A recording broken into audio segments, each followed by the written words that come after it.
Bismillahirrahmanirrahim. Assalamu alaikum and welcome to Newsroom. I'm your host, Omar Khalid. But today is the 23rd of October 2024 and these are the stories that we'll be deciphering or trying to decipher during the course of our show. We'll begin, ladies and gentlemen, with the economy, whether it be global or Pakistan's economy, and climate change. How are both of these things interlinked? I want to talk in the context of the visit of our Finance Minister, Mr. Aurangzeb, to the US, where he's met with many of the greatest global lenders, whether it be IMF, Citibank or other important groups, and he has discussed climate resilience amongst other things. How is our economy or other economies linked to climate resilience, and how is economic sustainability also linked to climate resilience and climate change? This is what we'll try to understand during the course of our first segment. Our second story, ladies and gentlemen, concerns the Middle East situation, and of course with every passing day we see the situation getting worse, whether it be in Gaza, whether it be in Lebanon. And the fact is that despite the visits to Israel by Anthony Blinken and some kind of statements or tries by other countries to soften the situation, if I could say that, the fact remains that Israel is hell-bent on doing whatever it wants to do and is also moving towards its goal of the greater Israel. Will Israel be made to succeed in its goals? We'll be deciphering that in our second segment. Then we'll be trying to talk about, we'll not be trying, but in fact talking about a Syrian duo, a sibling duo from Idlib in Syria that has been nominated for the International Children's Peace Prize for the inventions that help those in need. These are a brother and a sister who are teenagers, but the inventions are stupendous to say the least. Finally, we are going to talk about acrid clouds that have engulfed India's capital today as air pollution fueled by fireworks and fire stubble burning has been ranked hazardous by monitors for the first time this winter. And this happens every winter, and that the smog comes to Pakistan and then Punjab is engulfed in it as well. And it happens in every single year, and India is as usual doing nothing in that respect. Let's begin with our show, and that concerns climate change, economy, how both of these are linked, and how of course these are also linked with the visit of our Finance Minister Mohammad Aurangzeb to the United States of America. We've been joined by two important guests and dear friends. Let me introduce them to you one by one. Dr. Pervaiz Amir, climate expert. Thank you very much, Dr. Pervaiz, to have joined us. And Dr. Usman Chohan, advisor on economy with the CAS Institute. Thank you very much, Usman, to have joined us as well. I'll begin with you, Dr. Pervaiz. Our Finance Minister is in Washington. He's participating in these week-long meetings of the IMF, the World Bank and other important side meetings that are also happening. He's also leading an important delegation. The first round of talks between the delegation and the leaders and experts focused on three of the government's initiatives. I'd like to highlight those: fiscal consolidation, revenue expansion, reforms in energy and state-owned enterprises. What I want to understand is how important are these sectors to Pakistan, to financial lenders, and how do you link all of that to climate resilience or climate sustainability, especially in countries such as Pakistan? I think all these three elements which you have just mentioned, they're extremely important. First of all, if you look at the state of the economy at the moment, we started off almost in the negative GDP, and very recently the World Bank and IMF, they're forecasting for this year, if you look at the Pakistan Economic Survey, about 3.5. That's a positive and healthy sign. Three elements which go back to it is basically getting the money, the revenue side, which there is a lot of focus on that, taxation, fiscal policies, everybody's sort of pushing, and that seems to be the easiest one, The other part is in my view, is governance. I put it into the broader framework. That's where we are lagging to a great extent. That's what needs to come back in. Unless and until you wind up this uncertainty, the main driving force of any economic system is the certainty. Where you bring in the uncertainty, whether it's political, whether it's financial, whether it's people, mass human capital leaving Pakistan. Or whether it is incidents such as floods. Yeah, it's an incident of floods, or it's a drought, it's a prolonged drought, or it's an extreme shortage of water, whatever it may be. The level of certainty which you can create in an economy, that is the driving force behind it. If you look at your neighbors, you look at China, you look at India, $790 billion, that's the reserves which they're talking about. It's not come over a day. I mean, it's the same types of structural problems which we have faced. That you're trying, even within a very shabby type of political system, you still try to provide a certain level of certainty. That to me is the main factor which is sort of lagging in this economy, and that's the one which needs to be addressed at the highest priority. All of this gets linked with climate change. I mean, that's where the drums are sort of being rattled, you know. Pakistan lost $50 billion 2022, 2010 floods, maybe $15 billion. As I was saying in your program a couple of years, you're going to face the same music every third or fifth year. It's not gone anywhere. Just because you didn't get it this year doesn't mean you're not going to get it next year. But climate sustainability then becomes even more paramount. It's more, and when you want climate sustainability, you along with that you have to build a system which brings in the resilience. Last year, you got a 6.8% increase jump from your agriculture. I mean, you jumped from wheat, you know, from 28 million tons to 31 million tons. That's not going to happen every year. Though, I mean, anytime this economy shows a positive sign, if you go back and study the factors, the only factor which comes out there is agriculture. And I think agriculture is also the backbone of Pakistan's economy. I don't know about that. I mean, when you look at the total figures, you're contributing only 20%. You only contribute 20%, you contribute about 46% from the service side. The other industries, they are baby industries, and those baby industries, they are all linked to agriculture. Fertilizer, sugarcane, you pick it, you name it, cotton. Agreed. Usman, our finance minister, while interacting with the World Bank and IMF Staff Association, and providing an overview of the continued stabilization measures that have been taken by Pakistan's government, talked about Pakistan's resolve to sustain growth by different factors. I'll name them: achieving fiscal consolidation, improving the governance and management of SOEs, reducing high energy costs in the power sector, raising productivity and competitiveness by creating a more favorable business environment for the private sector. How can Pakistan, in your point of view, because we've discussed that many times in the past as well, sustain these factors that are part of its economic growth? Yes, I think this is a very important question, and I think the timing of our finance minister's visit is very good because you see these positive winds coming in the economy, and the fact that he can go and articulate the case to key stakeholders at this timely moment is very good for us.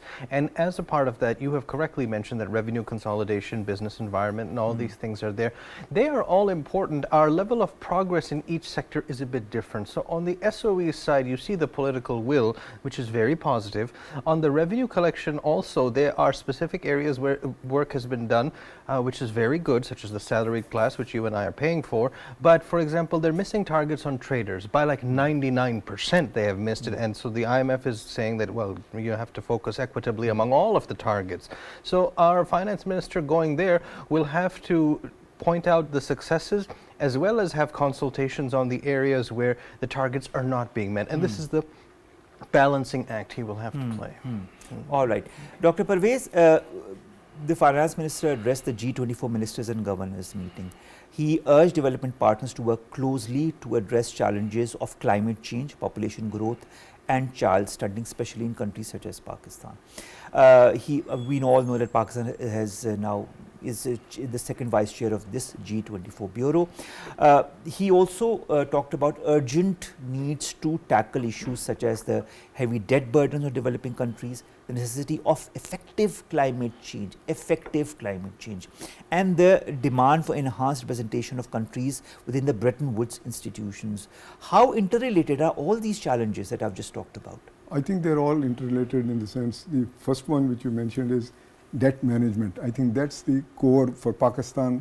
Debt management is, if I wanted to single out one area where we need to focus, the other elements you mentioned in the earlier question which you asked Dr. Chohan, it goes back to debt management. A country like Pakistan cannot go forward if the only thing it's thinking about is giving out Islamabad airport, Recordec, $1 billion comes in from Recordec, that's going to be our savior.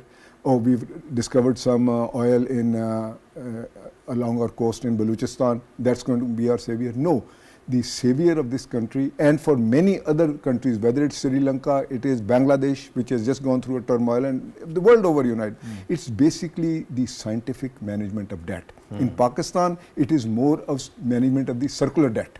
That itself gets related to your state-owned enterprises. If you look at energy, you look at steel mills, you look at PIA, you look at water, investments in water, all you're doing is you're spending 95% of your money to service that debt. It is a vicious circle. You have to sit back, like you did with the IPPs. You sit back and you say, no, from tomorrow onwards, these are 10 things which simply we are not going to do. That requires, in all these countries, it requires a change in the mindset. Are you planning for a status quo? Are you planning for a political survival? Are you thinking that, all right, I'm not the one who's going to be paying this debt.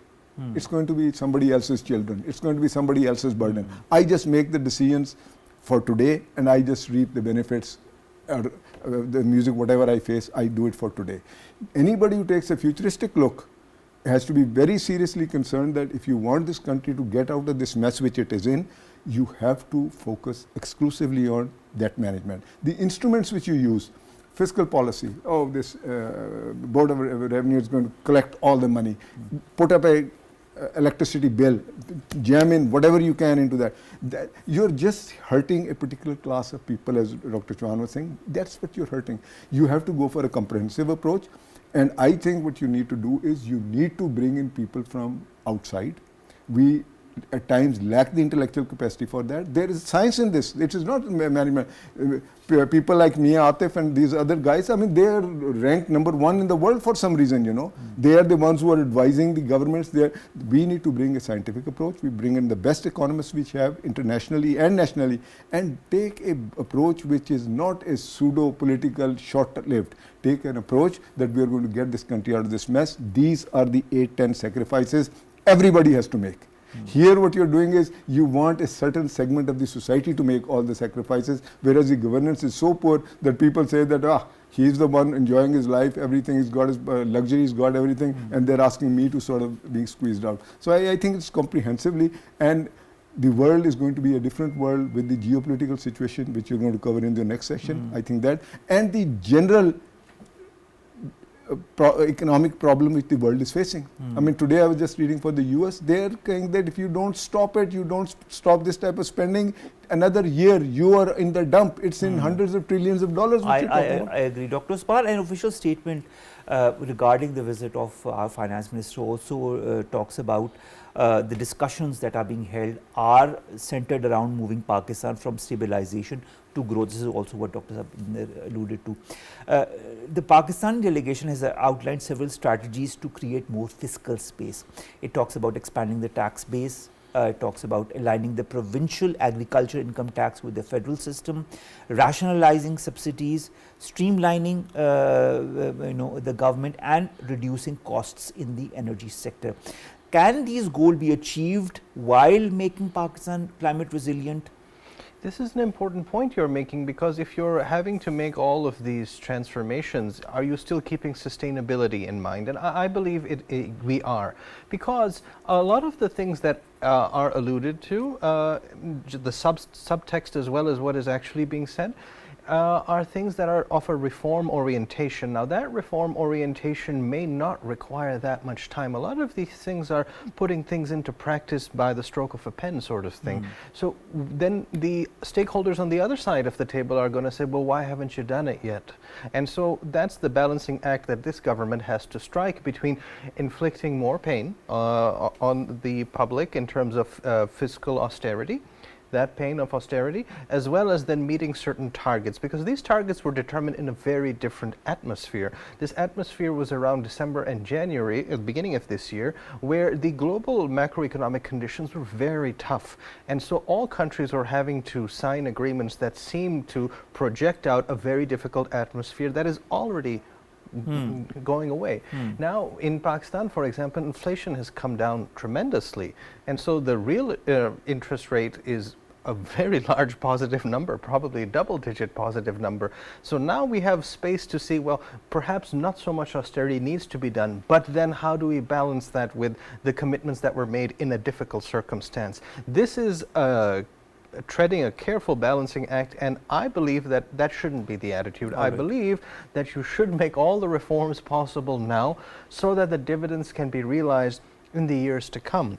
And so this is an opportunity like we haven't had perhaps in a generation, because things were so tough over the last 2 years, that you can probably have real meaningful change. Now it's expected that that is delivered. All right, Dr. Pervaiz, in one of the meetings, one of the things that was highlighted was the Climate Public Investment Management Assessment Action Plan. In your point of view, as somebody who understands climate, how can climate resilience be built through this effective implementation of Climate Public Investment Management Assessment Action Plan and enhanced climate adaptation investments? I think this is a very crucial question, very critical one. But so what you really need to understand is, does this country put forth a business model? All of this, what you're talking about, has to be formulated in a business model. Does this country have a business model? I ask people all around, nobody has his grips on a business model. Sometimes you want public partnership, you want private partnership, then you say that no, we're going to, IMF is the savior of this. IMF yesterday pointed out, put 1% of your GDP into climate resilience. You know. Can a country like Pakistan do that? I mean, for our education, we don't do even 0.25. For our health, we don't do more than that, you know. Now, these are sometimes the panacea which is touted at most of these COPs.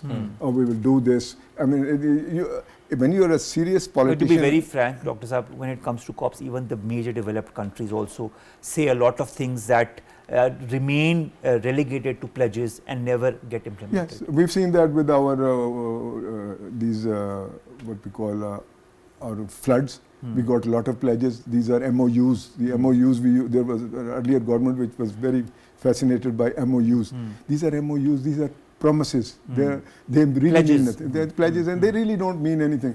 The international finance, when they say $100 billion or maybe $200 billion, the Green Climate Fund, Pakistan gets a teeny weeny bit of that. I mentioned earlier agriculture. You bring 50% more resilience in agriculture, you do a good credit program. I have shown it convincingly with John Miller and others about 8 years back. The World Authority on this. We can jump from $50 billion US dollars to $350 billion by, Dr. Usman, very, very simple changes in our agriculture.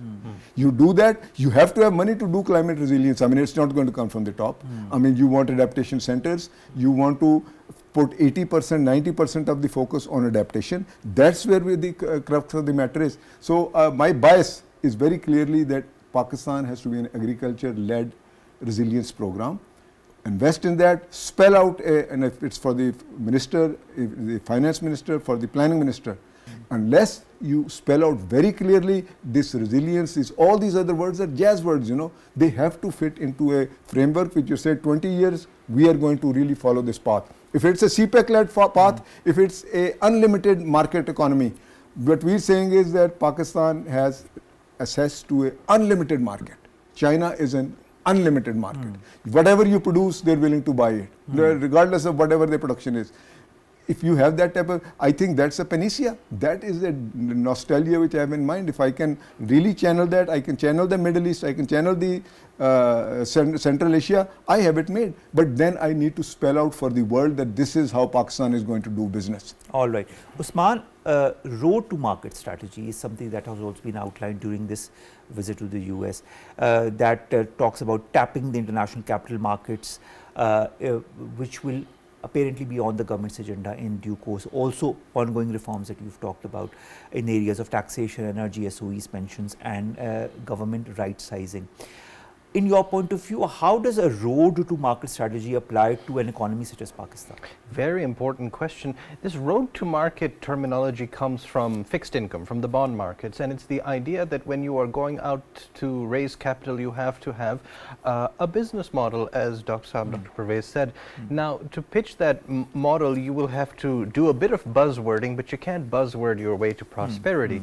So ultimately, there has to be a viable, tenable strategy for how debt management, which is what Dr. was saying, has to be put into place. Debt management being the single greatest priority.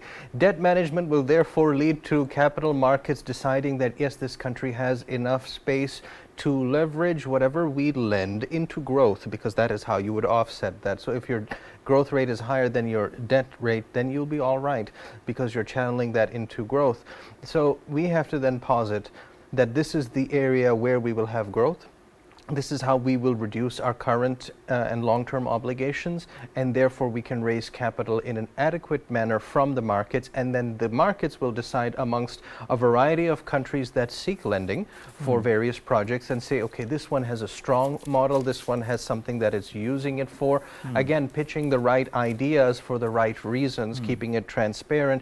This is how a road to market strategy works, both in the private and the public sector. So for Pakistan now, in order, you hear this cliche all the time about getting the house in order. There is some merit to that, because getting the house in order basically means that you create a nice pitch deck that the country is going to raise capital in this manner by managing what it already owes and using what it is getting to drive growth. All right, thank you very much to both of my guests, Dr. Pervaiz, Amir. It was wonderful to see you after such a long time, and I hope to see more of you in my coming shows as well, because you're an expert as far as economy or climate resilience is concerned. And thank you very much, Usman, to have come to the studios after a long hiatus as well. Thank you to both of my guests. Thank you. Let's come to our second story, and that concerns the Israel-Palestine, Israel-Lebanon conflict, and a lot has been happening as far as this conflict is also concerned. As far as Palestine is concerned, a lot, whether it be in the form of bombardments, whether it be in the form of the hunger, the lack of medicines, the lack of the supplies, medical or otherwise, or even basic necessities of life is what is wreaking havoc as far as the people who are living in Palestine is concerned. To top all of that, they are being told to move from one place to the other, whether it's from Rafah to Gaza, from Gaza to Rafah, and so on and so forth. And when they are in refugee camps, they're also being bombarded upon, killed, and even put to fire. Then if we look at Lebanon, the situation is more or less slowly and steadily moving towards the same and that is why a lot of countries in the West, especially the European countries, are extremely worried about replication of the Palestine model in Lebanon. We've been joined by two guests. Let me introduce them to you one by one. Dr. Jamil Khan, former ambassador and foreign affairs expert, joins us online, and so does Journal retired RG Mohammad Abbas. He's a Syrian political and military analyst. Thank you very much to both of my guests to have joined us. I will begin with you, Jamil Saab. Anthony Blinken, who is on his 11th visit to Israel since this whole conflict began, tells Israeli leaders, as far as the media is concerned, that much more needs to be done to get humanitarian aid to civilians in northern Gaza. We all know the situation there. He also more or less directly or indirectly threatens, this is what the media is saying, that they need to stop whatever they are doing and the US could move to certain consequences. US President Joe Biden has also been quite vocal since the killing of Yahya Sinwar last week. He said he would like the Israelis to try and step back from conflict and get a ceasefire agreement finalized. Will it work this time? Is there any possibility of this happening?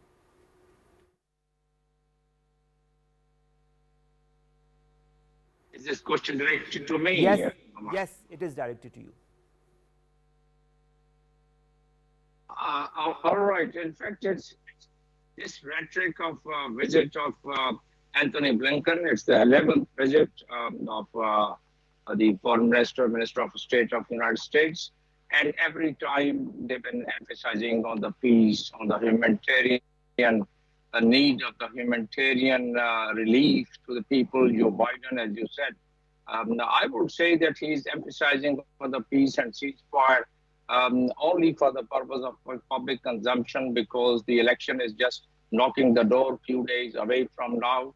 And in actual fact, if we see the words and the deed, and if we evaluate a little bit, we'll find out that there is hardly any pressure on Israel. And had there been any pressure on Israel, the augmentation of the force, American force, around the region would not have been taking place. The supply of the arms and ammunition would have been stopped, or at least one or two warships could have been directed to go back to their bases. But nothing has happened. As a matter of fact, the same kind of a support, except for the war of words, and as I said, for the public consumption. So this time also, it doesn't appear that it's going to work.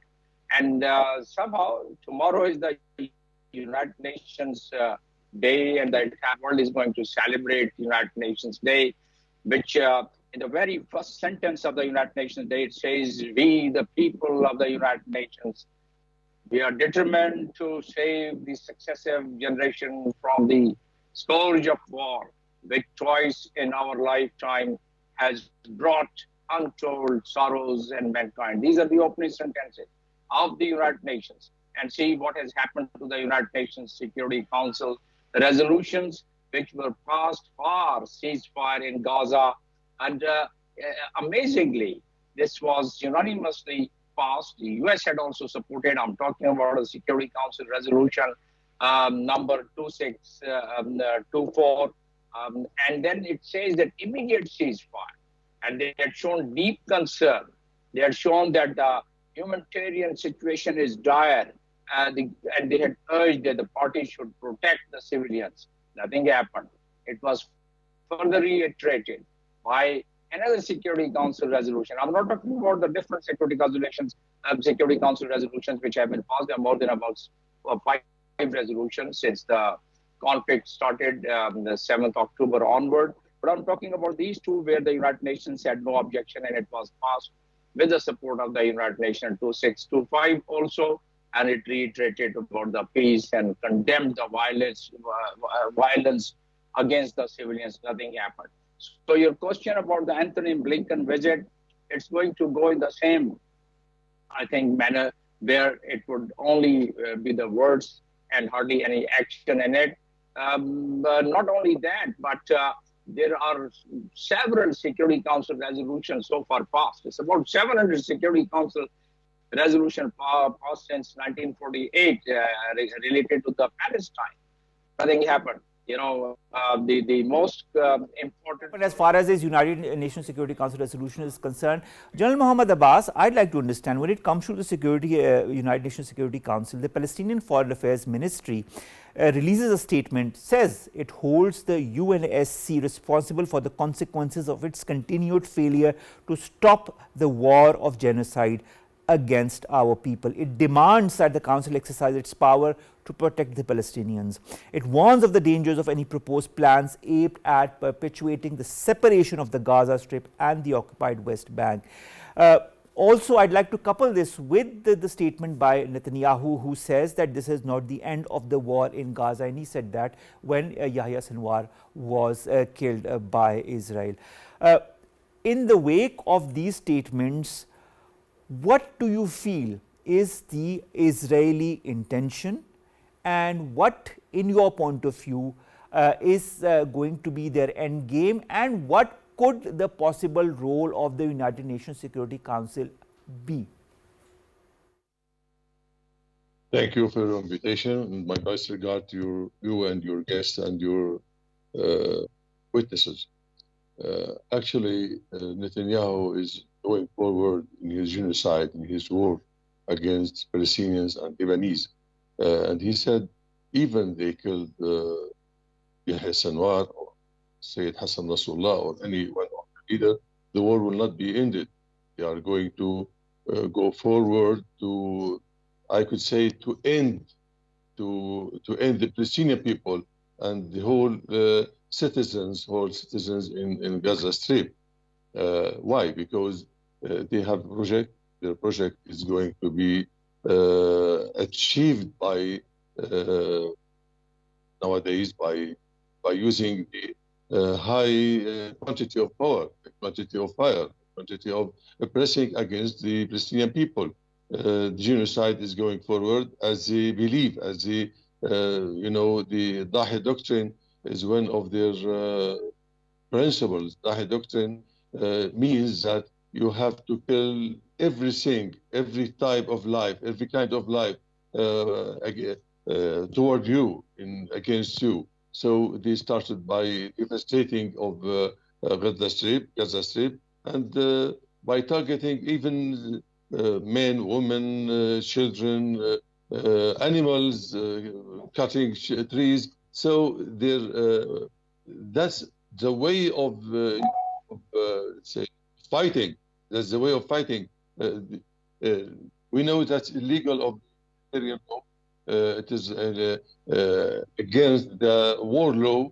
It is against any type of law, because their way of fighting means that you have to kill everything, first of all. Next, their project means that they are going to dominate all over the region by dominating over Gaza Strip, next over Lebanon.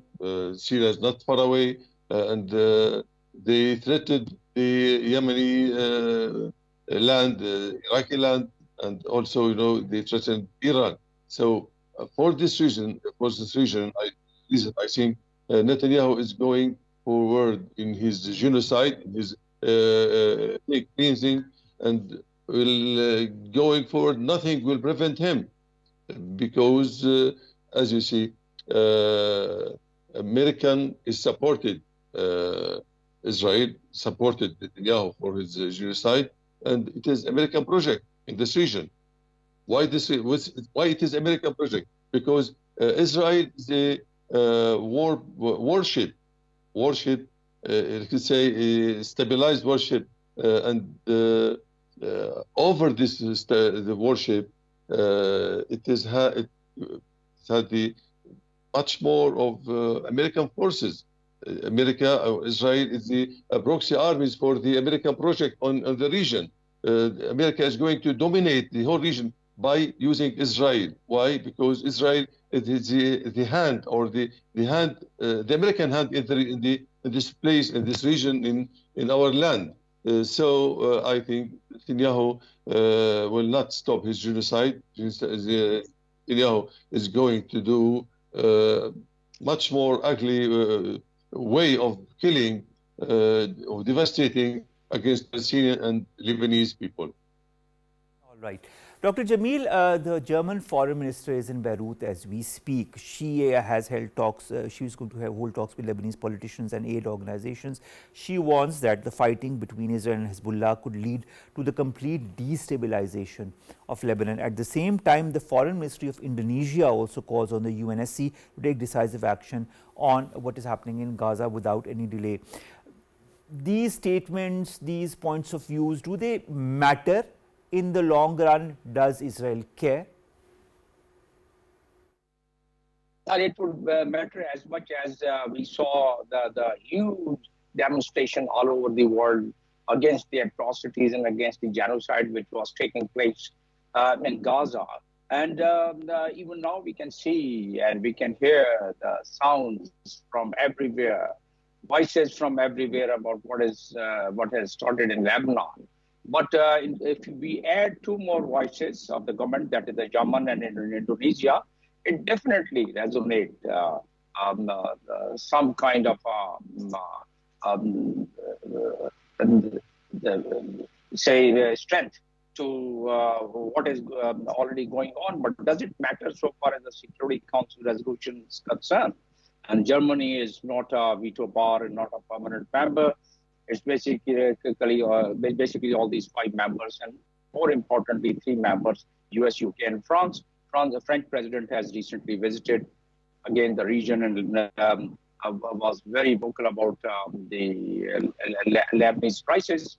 But I think none of these things is going to work. Netanyahu has already said that unless the total agenda is they achieve all the goals, unless whole operation comes to an end, and according to their standard, they would not stop. And there, basically, if we correlate what was being said by General Abbas, if we correlate, it's the same, Zionist ideology and the promised land, which forced them about the Greater Israel.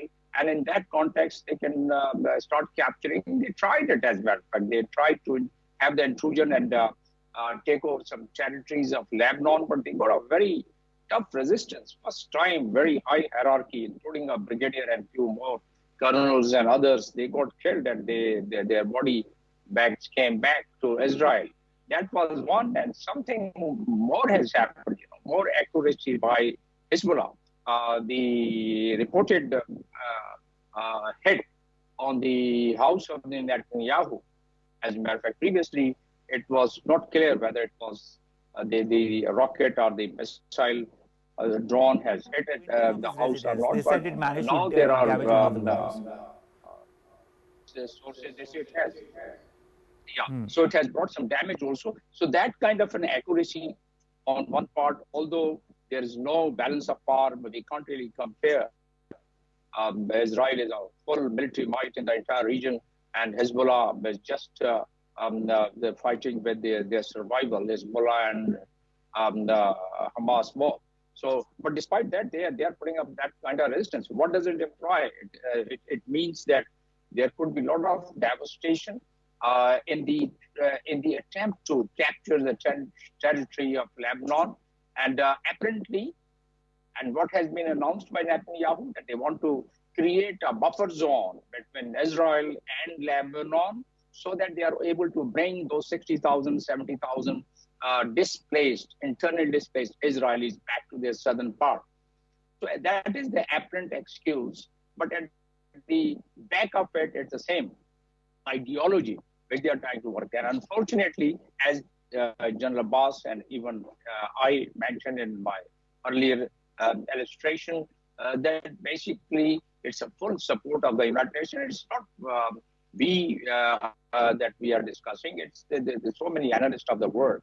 They are of the considered opinion that the United States has given a full support till the time they finish their agenda. So if that be the case, that means on one side, all other countries who could put up some resistance, and they've already been neutralized. Look at Iraq, look at Syria, look at Libya, look at now what they're trying with the Houthis and in Yemen. Look at what they're trying to do with Iran. So all these powers which could put up some resistance in finishing their agenda or in attaining their goal, which we just discussed. I think all those countries are being neutralized. Although in the process, the power dynamics is changing. In the process, there is so much of danger that the world conflict can start. But who bothers? In fact, the agenda seems to be more important.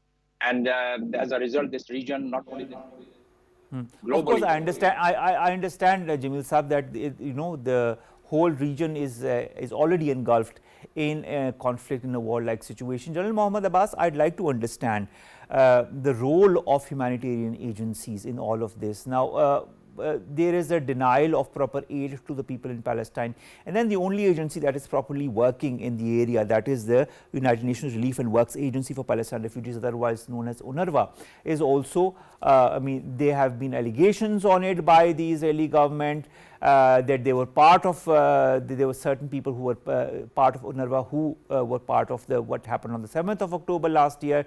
Then now Israel is trying to draft legal bills that aim to prevent the agency from continuing operations in the occupied West Bank, Gaza and East Jerusalem, and that is what perturbs a lot of Nordic countries like, for example, Denmark, Finland, Iceland, Norway and Sweden, that have apparently expressed their displeasure on this. At the same time, UNRWA staff members are being killed and have been killed over this period of time as well. If you look at the total number, it's 228 people since the 13th of October, since the last year to the 13th of October this year, the number of staff members of UNRWA that have been killed.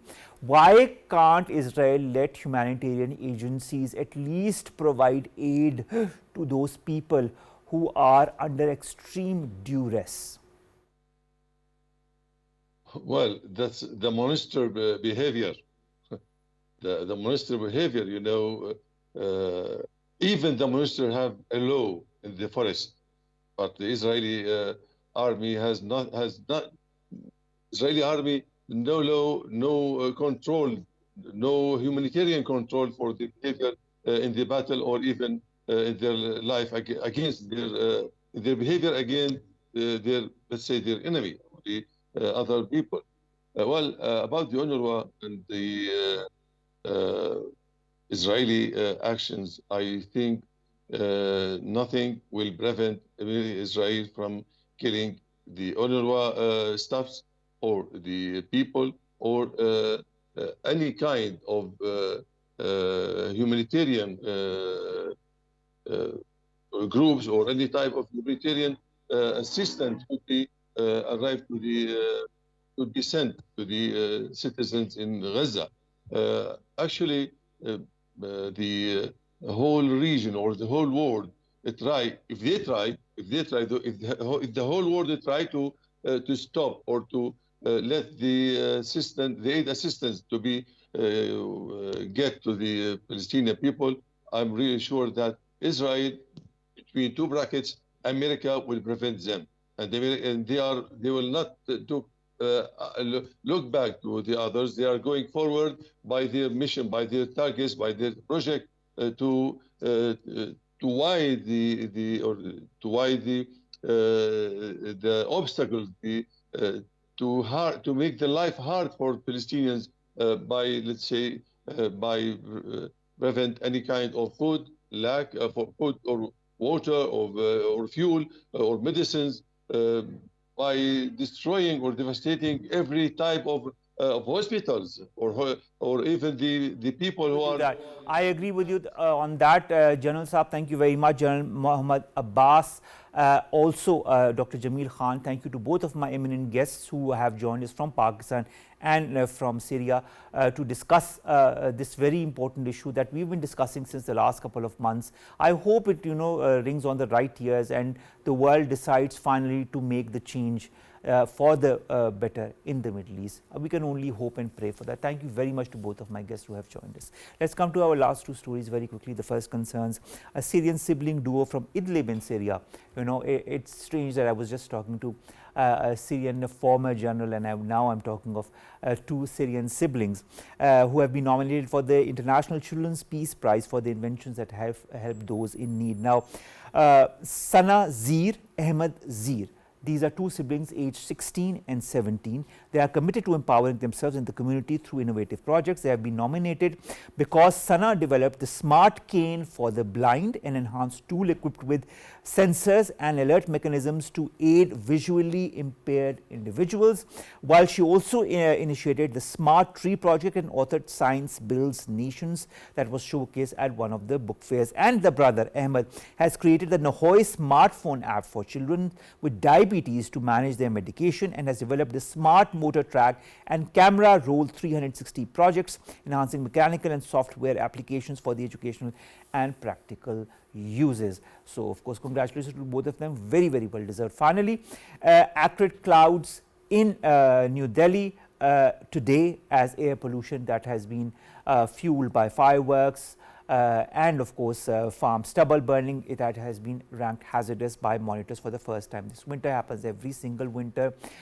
because it is a festival of Diwali in India, and there are a lot of fireworks that happen there, and that creates this environment that you are seeing in the visuals, and this whole creates an environment of smog that also then moves towards the Pakistani side.